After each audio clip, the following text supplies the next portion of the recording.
Böyle bir sempozyumun gelecek zamanlarda ne kadar daha tekrarlanırsa o kadar daha hem katılımcılar için hem Belarus için hem de bu şehrin kültürel hayatı için çok önemli olduğunu düşünüyorum. Onun haricinde eğer biz dünyadaki insanların entelektüel sorunlarını halledemezsek, kültür, sanat, tarih ve bilgi yönünden onları yeterince zenginleştiremezsek hayatı güzelleştiremeyiz.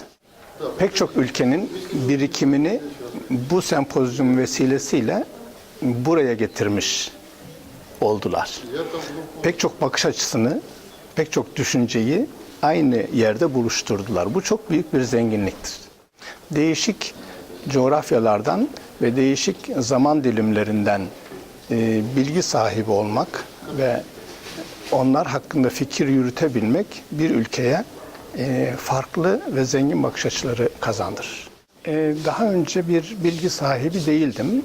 Buraya geldiğimde bir bilgi sahibi olayım diye baktım ve aslında dünya matbaacılığı için ve dünya entelektüel birikimine çok şey kattığını, 500 yıl evvel böyle bir alanda çalışmanın bu coğrafyanın dışına neler kazandırdığını anladım. Keşke her milletin tarihinde böyle insanlar olsa. Ben bunu şu andakini yeterli bulmuyorum. Aslında biz aynı coğrafyaların insanları sayılırız. Aynı Doğu kültüründen de beslenen bir yanımız var. Onun için Türkiye ile Belarus arasında daha sık yazar mübadelesi, mesela misafir yazarlar uygulaması başlatılması lazım. Belarus'tan bir yazar gelip Türkiye'de 3 ay misafir kalabilmeli.